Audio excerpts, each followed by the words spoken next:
Hello friends, this is Akanksha Singh. Welcome your study bye थर Singh. I hope friends आप लोग बहुत अच्छे होंगे। तो चलिए फ्रेंड्स वीडियो को स्टार्ट करते हैं। फर्स्ट क्वेश्चन हमारा ग्रामर से है, पैसेज है। तो चलिए पहले इसको देख लेते हैं। In our approach to life be it pragmatic or otherwise, a basic fact that confronts us securely and unmistakably is the desire for peace, security and happiness। क्या कह रहे हैं कि जीवन के प्रति हमारा दृष्टिकोण वी इट pragmatic और अदरवाइज, यह तो व्यवहारिक अन्यथा एक बेसिक एक तथ्य है, basic fact that confront us securely and unmistakably is desire for. और क्या कह रहे हैं कि हमारा सीधा और अचूक रूप से सामना करता है शांति, पीस, सिक्योरिटी, सुरक्षा एंड हैप्पीनेस, खुशी की इच्छा के लिए। ठीक है। Different form of life at different level of existence. और क्या कह रहे हैं कि विभिन्न स्तरों पर जीवन के विभिन्न रूप अस्तित्व। ठीक है, विभिन्न अस्तित्व। Excited makes trimming denizens of his earth, of this earth of ours. ठीक है, कि हमारी धरती को डेजिंस बनाते हैं। यस, एंड नो मैटर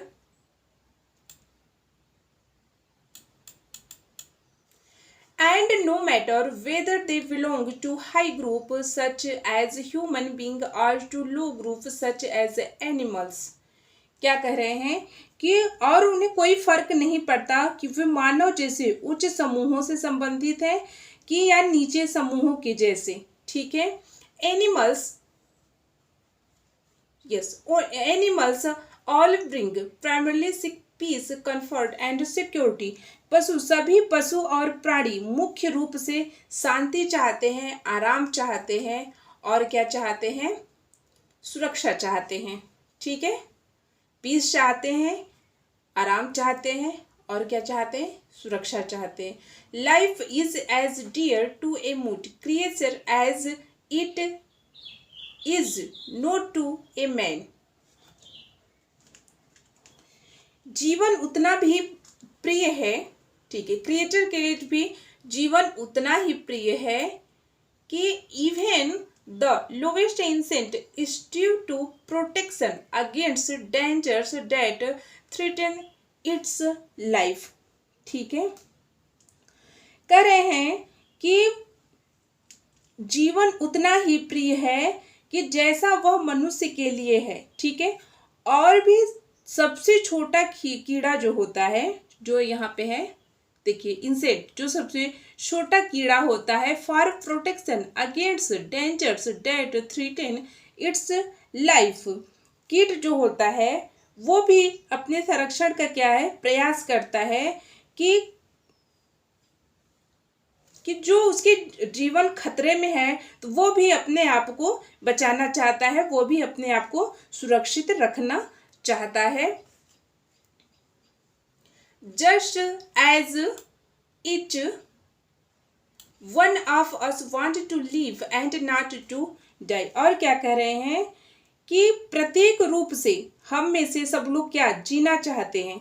ठीक है, यही कह रहे हैं कि हम में से सब लोग ये क्या चाहते हैं, जीना चाहते हैं, एंड नॉट टू डाई, और मरना नहीं चाहते हैं। सो टू ऑल अदर क्रिएटर्स, तो करो सभी अन्य जीव के लिए है। ठीक है, तो अब आइए देखते हैं, अपने क्वेश्चन को देखते हैं।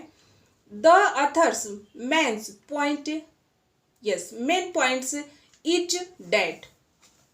अब इसमें आपको बताना है कि अथर का मेन पॉइंट क्या है। ठीक है, जो अभी हमने पैसेज पढ़ा है आप उसकी हिंदी पढ़ लीजिएगा। ठीक है, तो उसके बाद इस क्वेश्चन को, उसमें आंसर आप ढूंढेंगे तो आप बहुत इजी ढंग से ढूंढ लेंगे। इसके पहले भी मैंने वीडियो में आपको बताया है, तो चलिए मैं आंसर आपको बता देती हूँ। आप उसमें से अपने ये क्वेश्चन देख लीजिए, आप उसमें से आंसर को ढूंढ लीजिएगा। वैसे तो फिर मैं आपको बता ही देती हूँ। ठीक है, author's main points is that. Author का मेन पॉइंट क्या है, डिफरेंट फॉर्म ऑफ लाइफ और found on earth, different level of excitance are possible in nature, no, peace and security are chief goal of all living being. क्या है? सी इसका correct answer है कि सभी को क्या चाहिए? पीस चाहिए, शांति चाहिए, सिक्योरिटी यानी कि सुरक्षा चाहिए। चलिए, लेखक का मेन उद्देश्य यही है। क्वेश्चन 2 देखिए, which one of the following assumptions of steps essential in developing the author's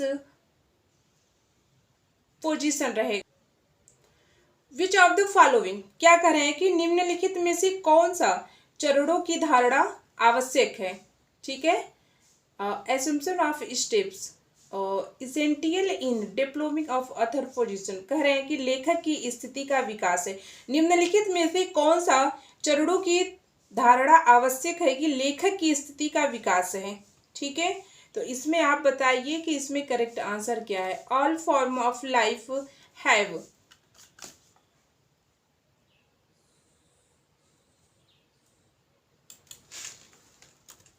yes, have single overriding goal, the will to survive, ये इसका करेक्ट आंसर है बी। ठीक है, the survive of a creature is identified with a desire for peace, उनकी क्या Dzire है? शांति की। अभी जैसे हम लोगों ने पढ़ा था कि शांति की, सुरक्षा की, ठीक है, और किसका था? आराम का, उनकी इच्छा थी। द वर्ड, इसको देखते हैं।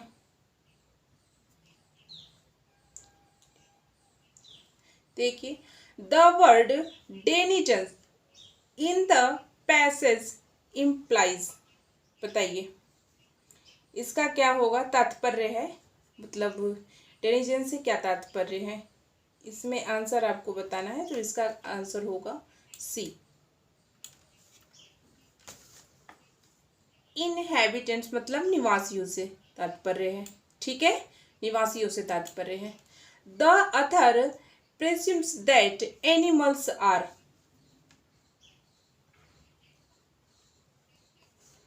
इसका आंसर बताइए क्या होगा?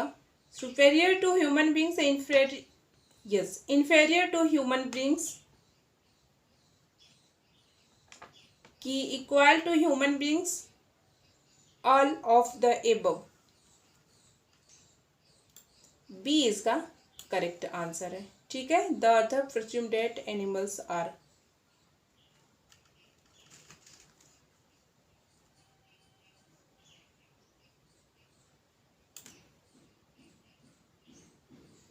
फोर्टी 47 देखिए,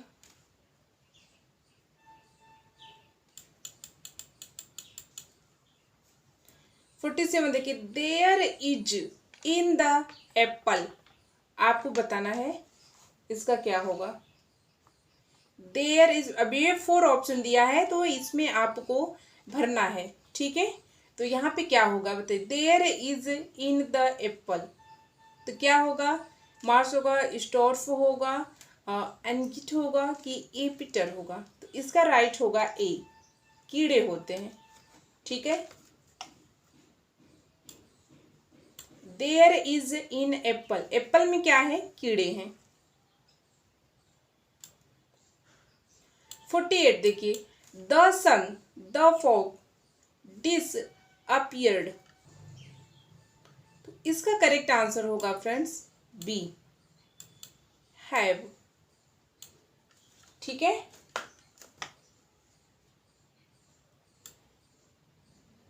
फोर्टी 49 देखिए, you live happily and long, ये तो बहुत इजी है, आप तो कर सकते हैं इसको। इसमें किसका प्रयोग होगा? मे का होगा। ठीक है, क्योंकि मे का प्रयोग होप या विश का संकेत करने के लिए किया जाता है। जैसे विश आता है, ठीक है, और जो है कि होप होता है, तो उससे क्या होता है? वहाँ पे हम किसका यूज करते हैं? मे का यूज करते हैं। ठीक है, you live happily and long, तो यहाँ पे किसका यूज होगा? मे का होगा।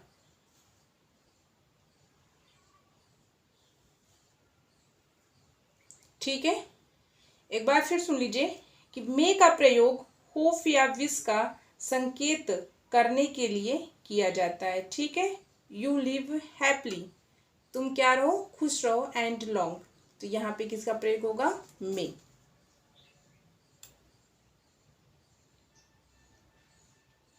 The book, yes, the book contains many the quotations, इसमें आपको बताना है, देखिए ये बुक की बात हो रही है, तो इसमें अब आपको बताना हैगा कि करेक्ट क्या है। ठीक है, the book contains many quotations, अब इसमें बताइए करेक्ट क्या है। तो इसका करेक्ट होगा बाइबल। ठीक है, ये बाइबिकल जो है ये क्या है, एक बुक है। ठीक है, मटेरियल की बात करें, मटेरियल की बात करें तो ये तो होता नहीं, एम्बिशन मतलब महत्वाकांक्षा होता है, और अल्टेरियर का मतलब अप्रत्यक्ष या अनदेखा होता है। ठीक है, तो यहाँ पे बुक की बात हो रही है, तो यहाँ पे क्या हो जाएगा, सी इसका करेक्ट आंसर होगा। The correct sentence in the positive degrees, positive degree के बारे में कौन सा करेक्ट आंसर है, इसको आपको बताना है। इसको आपको बताना है कि पॉजिटिव डिग्री के बारे में कौन सा करेक्ट आंसर है, तो बताइए इसको। 51, this razor is sharper than that one, this razor is not as sharp as that me, this razor is the sharpest of all, that razor is sharper than this one. तो आप इसको बताइए कि इसमें कौन सा करेक्ट आंसर होगा। तो इसका करेक्ट आंसर है बी, क्योंकि पॉजिटिव डिग्री में एज का प्रयोग किया जाता है। ठीक है, कंपैरेटिव डिग्री में देन का प्रयोग किया जाता है, सुपरलेटिव डिग्री में द का प्रयोग किया जाता है। ठीक है, एंड पॉजिटिव डिग्री में फर्स्ट फॉर्म रहती है, और कंपैरेटिव डिग्री में यही शार्पर हो जाएगा, ई आर लग जाएगा, और जो सुपरलेटिव डिग्री रहेगा तो यहाँ पे ई एस टी लग जाएगा। ठीक है, एस टी का यूज होगा, द शार्पेस्ट हो जाएगा। तो आप याद रखिएगा कि पॉजिटिव डिग्री में एज का प्रयोग होता है। ठीक है, which of the correct sentence in the comparative degree, अभी मैंने आपको बताया है, आपको तो इसको आसानी से कर लेना चाहिए। ठीक है, you higher you go the cooler it gets, higher you go the cooler it gets, higher you go cooler is gets, the higher you go cooler it gets. तो इसका करेक्ट आंसर होगा ए। ठीक है, ए इसका correct answer है।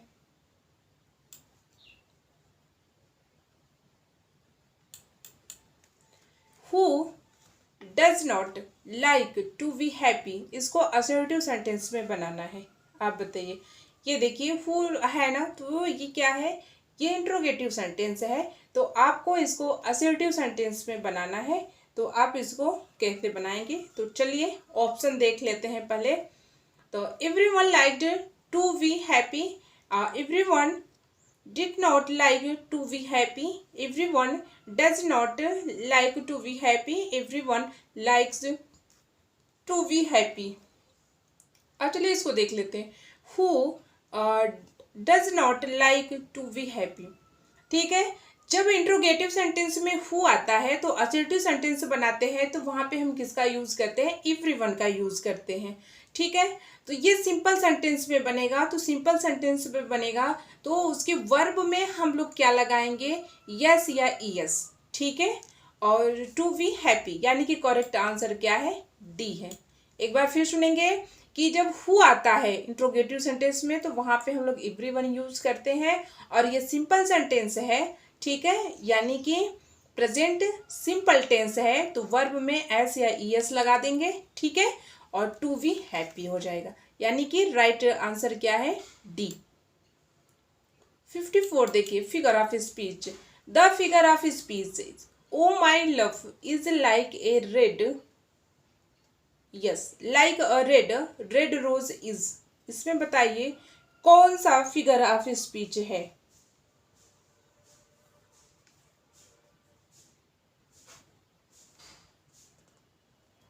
54 में कौन सा फिगर ऑफ स्पीच है? इसमें होगा सिमली है। इसका करेक्ट आंसर ए है। इसमें क्या होगा? सिमली होगा। चूज द एप्रोप्रिएट, यस, इसको जो है कि आपको synonyms for the give words, synonyms आपको बताना है। तो चलिए देखते हैं। यस,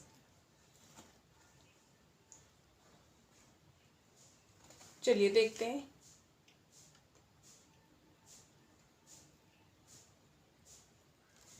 डेमागोग, ठीक है, इसका हिंदी क्या होता है? दुर्जनों का नेता, ठीक है। और इसको डेमागोग भी आप पढ़ सकते हैं, ठीक है, डेमागोग भी इसको पढ़ सकते हैं। ये इसकी हिंदी क्या होगी? दुर्जनों का नेता। तो इसमें मैंने 2 वर्ड ले लिया है। अगर आप दोनों में से एक भी याद कर लेंगे तो आपके लिए काफ़ी हेल्पफुल होगा, ठीक है। पॉलिटिशियन का मतलब होता है राजनीतिज्ञ, ठीक है। ट्रबल मेकर का मतलब होता है उपद्रवी, उपद्रवी होता है, ठीक है। और सारोफुल का मतलब होता है, सारोफुल का मतलब होता है उदास। अनहैप्पी का भी मतलब उदास होता है। और इम्पर्टिनेंट का मतलब होता है अभिष्ट, सॉरी अशिष्ट होता है, अशिष्ट। या और इम्पुडेंट का मतलब होता है दिलेर, ठीक है। और नाइस का मतलब होता है अच्छा। टेस्टी का मतलब होता है स्वादिष्ट, ठीक है। एक बार आप फिर देखेंगे। डेमागोग का मतलब होता है दुर्जनों का नेता। और पॉलिटिशियन का मतलब होता है राजनीतिज्ञ। और ट्रबल मेकर का मतलब होता है उपद्रवी। सॉरोफुल का मतलब होता है दुखी। अनहैप्पी का भी मतलब होता है वही। इम्पर्टिनेंट का मतलब होता है अशिष्ट, ठीक है। इम्पुडेंट का मतलब होता है, इम्पुडेंट का मतलब होता है दिलेर, ठीक है। नाइस का मतलब अच्छा होता है। और टेस्टी का मतलब स्वादिष्ट होता है। तो अब आपको इसका करेक्ट आंसर बताना है। इसका करेक्ट आंसर ए होगा। उसी से मिलता जुलता वर्ड है, तो इसका करेक्ट आंसर क्या होगा? ए होगा। गस, डिस्ट्रिक्ट गस का मतलब क्या होता है? डिस्ट्रिक्ट गस का मतलब क्या होता है?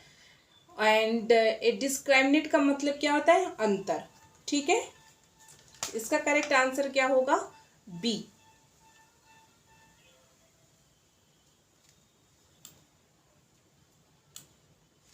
58 देखिए।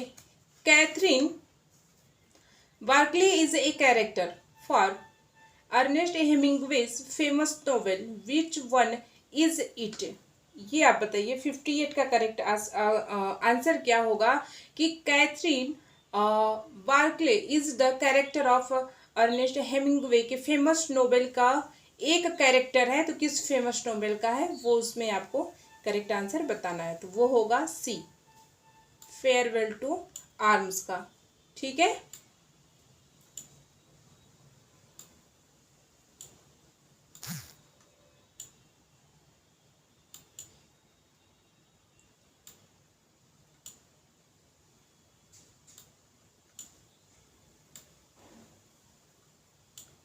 यस, ये होगा फेयरवेल टू आर्म्स, इसका करेक्ट आंसर होगा, ठीक है।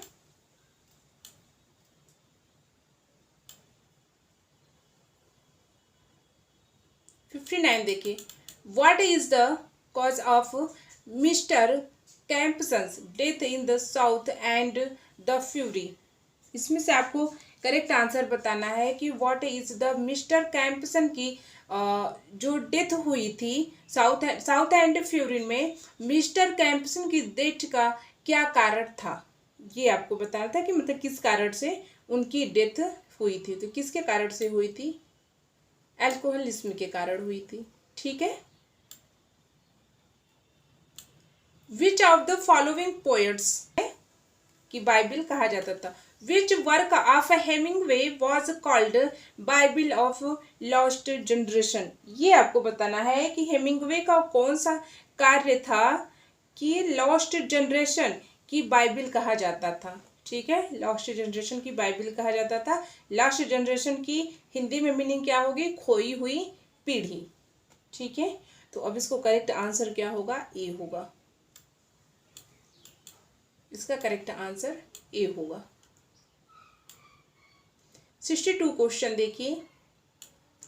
आई am the poet of the body and I am the poet of the soul who said, कौन कहा कि मैं शरीर का कवि हूँ और मैं आत्मा का कवि हूँ। I am the poet of body and I am poet of soul, मैं आत्मा का मैं शरीर का कवि हूँ और मैं आत्मा का कवि हूँ। हु सेड, कौन कहा था, ये आपको बताना है। वर्ड्सवर्थ, शेली, फॉस्ट नहीं, ये डी इसका करेक्ट आंसर है। Arnold mourns whose an untimely death of his elegy in titled Thyrsis, ये बताइए कि अर्नोल्ड विलाप करते हैं जिसकी असामयिक मृत्यु में, ठीक है, जिसकी असामयिक मृत्यु में हिज एल्जी, उनकी क्या है, एल्जी इन टाइटल्ड थॉर्सिस, तो किसकी मृत्यु पे विलाप करते हैं वो आपको बताना है। तो वो करते हैं अथरह क्लब पे, ठीक है, ए इसका करेक्ट आंसर है।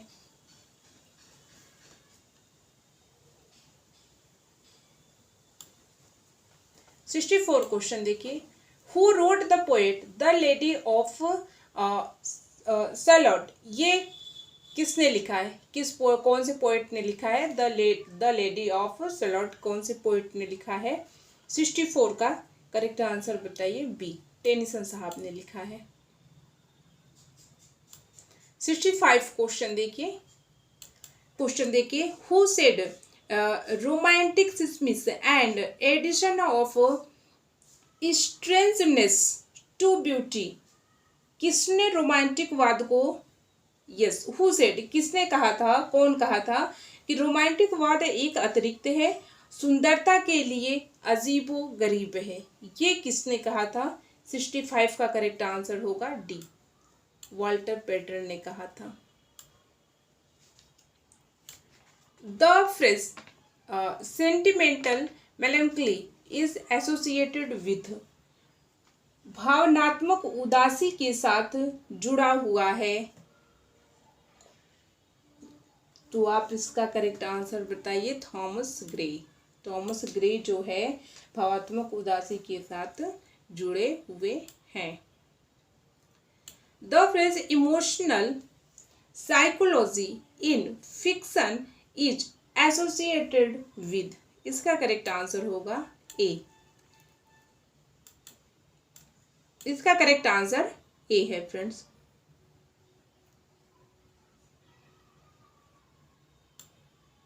सिक्सटी 68 क्वेश्चन को देख लीजिए। All the perfumes of Arabia will not Sutton this little hand, ये फिगर ऑफ स्पीच है फ्रेंड्स। इसमें आपको बताना है कि इसमें कौन सा फिगर ऑफ स्पीच है, ये आपको बताना है। तो पहले तो ये जान लीजिए, ये है हाइपो, ये इसका करेक्ट आंसर है, ये हाइपरबोल है, ठीक है।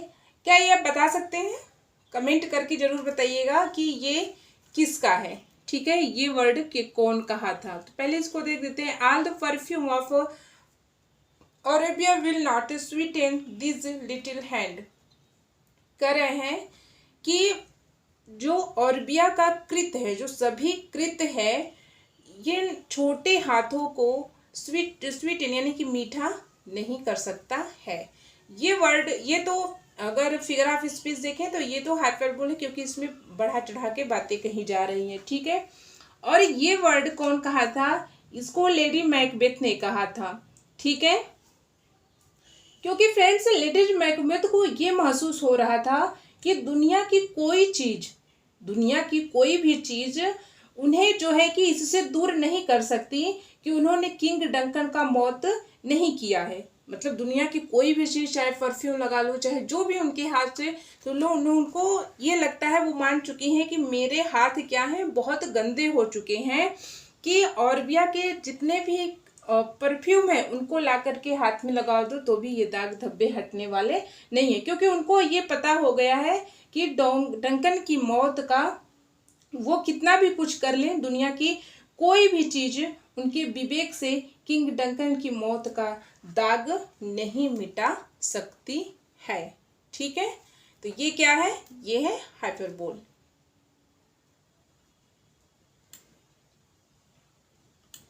इन which play of Shakespeare Holofernes as school master appears, इसको बताइए। तो इसमें करेक्ट आंसर है लव्स लेवर्स लॉस्ट।